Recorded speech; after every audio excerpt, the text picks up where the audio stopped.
Jeremiah chapter 22. This chapter contains messages that were addressed to the house of the king of Judah and concerning the throne of David. Chronologically, chapter 21 to chapter 23 verse 8 ought to have been placed between the 37th and the 38th chapters of Jeremiah. The message in this chapter follows the answer to the messengers of Zedekiah in Jeremiah chapter 21 verse 1. Let us learn about the 5 terminal kings of Judah featured in this chapter: Josiah, Jehoahaz, Jehoiakim, Jehoiakin, and Zedekiah. Jehoahaz, Jehoiakim, and Zedekiah are the sons of Josiah, and Jehoiakin is the son of Jehoiakim. 1. Josiah. Josiah was the last good king of Judah who abolished the idolatry in Judah and encouraged the people to worship the true God of Israel. In the spring of 609 BC, Pharaoh Necho began his first campaign against the Assyrians.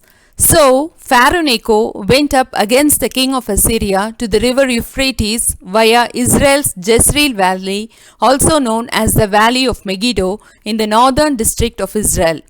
There, he found his passage blocked at Megiddo by the Judean army led by Josiah. After a fierce battle, Pharaoh Necho slew Josiah at Megiddo and proceeded to fight against the king of Assyria. Then Josiah's servants carried him dead in a chariot from Megiddo and brought him to Jerusalem and buried him in his own sepulchre, and all Jerusalem mourned for him. 2. Shallum, whom Pharaoh Necho renamed to Jehoahaz, meaning Jehovah holds. The people of Judah took Shallum, the 4th son of Josiah, 1 Chronicles 3:15, and anointed him and made him king in his father's stead. Shallum, the 17th king of Judah, was 23 years old when he began to reign, and he reigned 3 months in Jerusalem. He did that which was evil in the sight of the Lord, according to all that his fathers had done. Pharaoh Necho deported Shallum to Egypt, and from that time he was heard no more. Pharaoh Necho put the land to a tribute of 100 talents of silver and a talent of gold. 3. Eliakim, whom Pharaoh Necho renamed to Jehoiakim, meaning raised by Jehovah. When Pharaoh Necho deposed Jehoahaz, he enthroned Jehoiakim as his vassal king in Jerusalem. Jehoiakim was the 18th king of Judah and was 25 years old when he began to reign, and he reigned 11 years in Jerusalem. Jehoiakim was the second son of Josiah. His evil character was evidently well known in Judah, which probably was the reason that Jehoahaz, his younger brother, came to the throne first. Jehoiakim was a carbon copy of Manasseh. He permitted pagan rites to flourish again. Since Judah had to pay huge amounts to Pharaoh Necho, Jehoiakim oppressed the people and levied the tribute imposed on him by Pharaoh Necho by taxing his own people. Moreover, without giving wages for their services, he made his people build gorgeous palace for himself. Jeremiah 22:13-17, and shed innocent blood, for example that of Urijah the prophet. Jeremiah 26:20-24. In his days, Nebuchadnezzar, king of Babylon, came up the first time and subjugated the city and took captives from the best and the brightest of Judah, such as Daniel, in about 605 BC. Jehoiakim became Nebuchadnezzar's servant 3 years. Then he turned and rebelled against him. Jehoiakim slept with his fathers, and Jehoiakin his son reigned in his stead.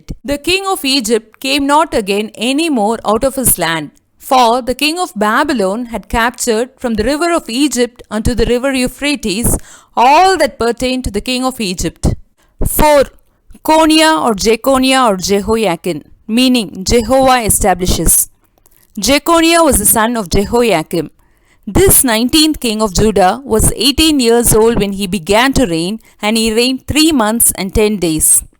He did what was evil in the sight of the Lord, according to all that his father had done. At that time, the servants of Nebuchadnezzar, king of Babylon, came the second time and besieged Jerusalem, and the city was besieged. Nebuchadnezzar carried away the treasures of Judah and 10,000 captives, including Ezekiel and all the craftsmen and smiths, strong and apt men of war, along with Jehoiakin, to Babylon, and he deposed King Jehoiakim in 598 BC. He then put Zedekiah on the throne of Judah as a puppet king. 5. Mattaniah, whom the king of Babylon renamed to Zedekiah, meaning righteousness of Jehovah. He was the third son of King Josiah. He was the 20th king and the last king of Judah. He was 21 years old when he began to reign, and he reigned 11 years in Jerusalem. He did that which was evil in the sight of the Lord. Instead of being loyal to the Babylonian king, Zedekiah had asked Egypt to help them, Jeremiah 37:4-8, and tried to act against Nebuchadnezzar. So in about 587 BC, the Babylonian army had returned the third time to destroy the city of Jerusalem and carry away the remaining people of Judah captive to Babylon. Following the death of godly Josiah, the last four kings of Judah, Jehoahaz, Jehoiakim, Jehoiakim, and Zedekiah, did what was evil in the eyes of the Lord. This chapter reviews the history of the three preceding reigns of Zedekiah and apparently reproduces the very words of the warnings which were uttered to each king who then ruled, and by detailing their disobedience that brought judgment on the nation and reason for the Lord to remove the sons of David from the throne. In this chapter we have the following. 1. God sends a prophet to court with promises calling to repentance, verses 1-4. 2. Heavy sentences of judgment are pronounced upon the king's house and Jerusalem. A. Judgment against the king's house, verses 5-9. B. The judgment of Shalom, verses 10-12. C. The judgment of Jehoiakim, verses 13-19. D. The judgment of Jehoiakim, verses 20-30. An urgent call to repent, verses 1-5.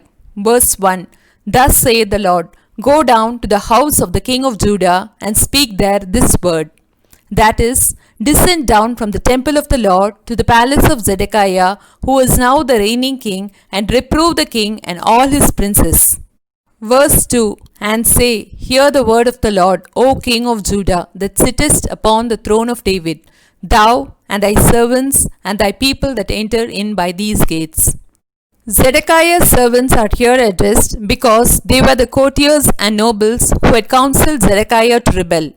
They were continually waiting upon him and were frequently passing and repassing the gates of the palace.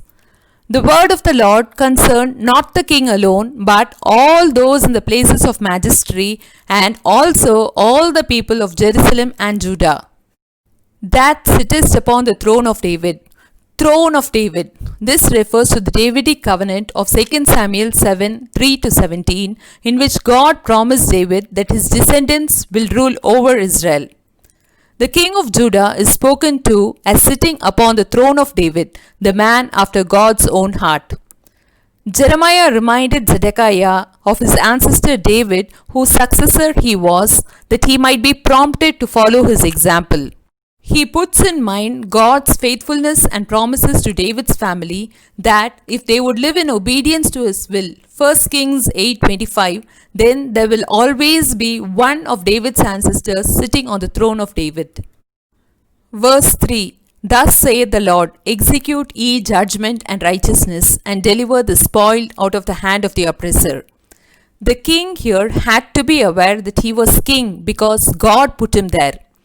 His judgment had to be righteous and just because he represented God to the world. They were not to deal unfairly with anyone. These sins refers to the sin of Jehoiakim, who failed to execute justice.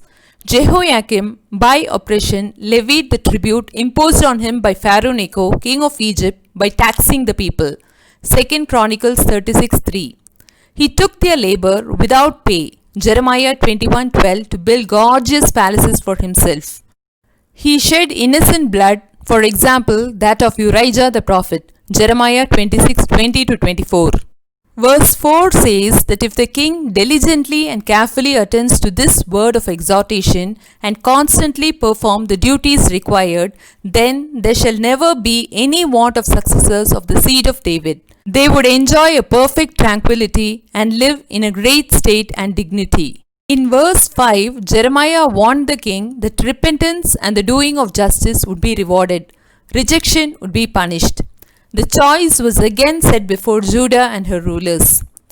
If they will give no attention and yield no obedience to them, then the king's palace shall become a desolation. I swear by myself, saith the Lord. Men swear by the greater, but God can swear by nothing greater than himself.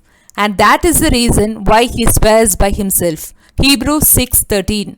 When God swears, it shows the immutability of it, the certainty of its performance, and that it is irreversible. It can neither be repented of nor revoked.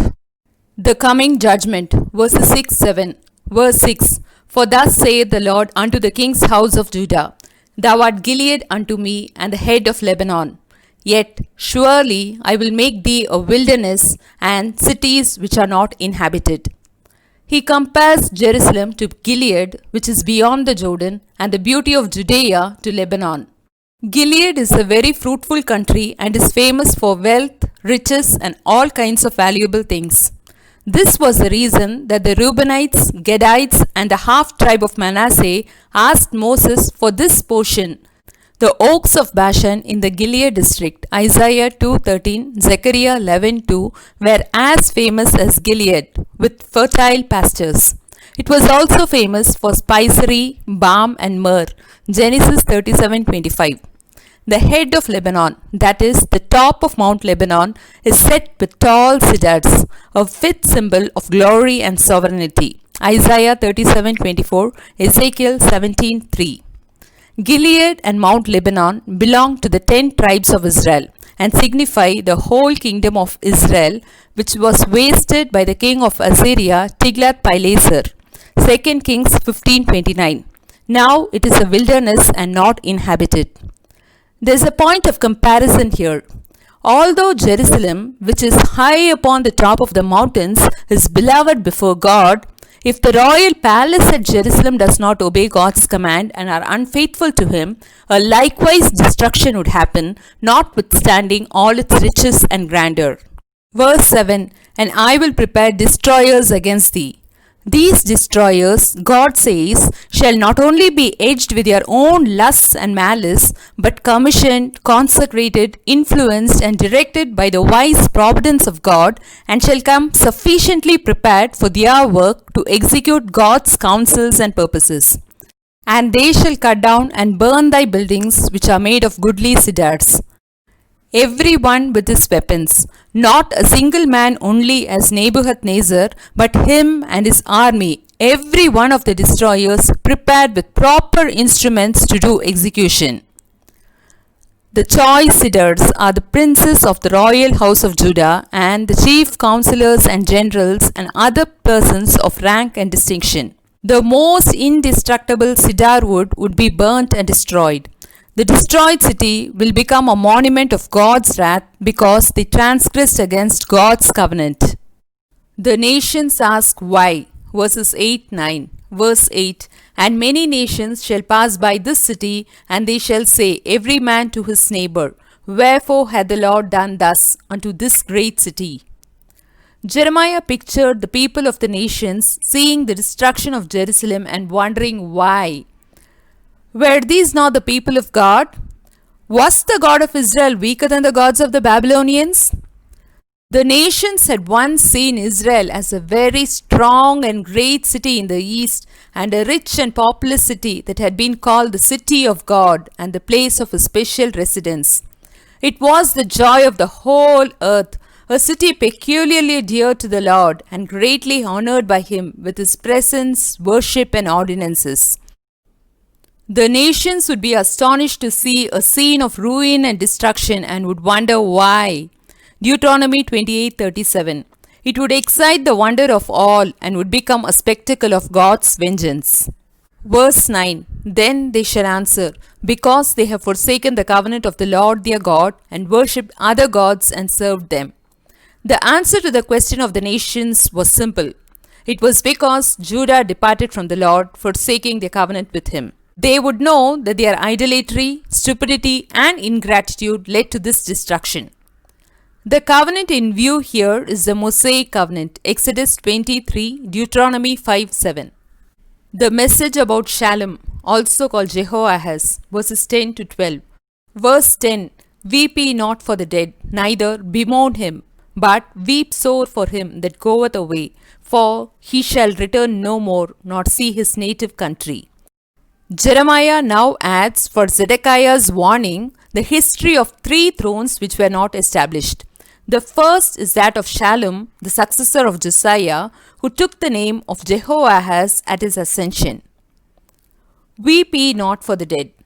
Jeremiah instructed the people not to mourn over Josiah who had died in the battle with the Egyptians, but to rejoice since he escaped the terrible evils which is coming upon his country.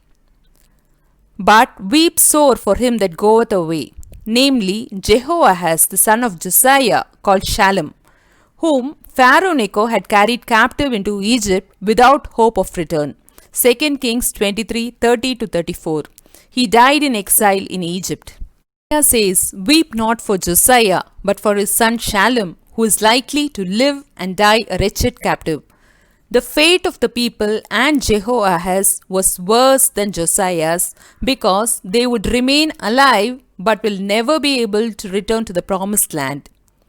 Shall see this land no more. There is no record of the duration of the life of Shallum in his Egyptian exile, but the total absence of his name in the history is an evidence of the fulfillment of the prediction. Also, there is no trace of his being alive when the prophet Jeremiah is dragged by his countrymen to Egypt. Jeremiah chapter 43 verses 6-7.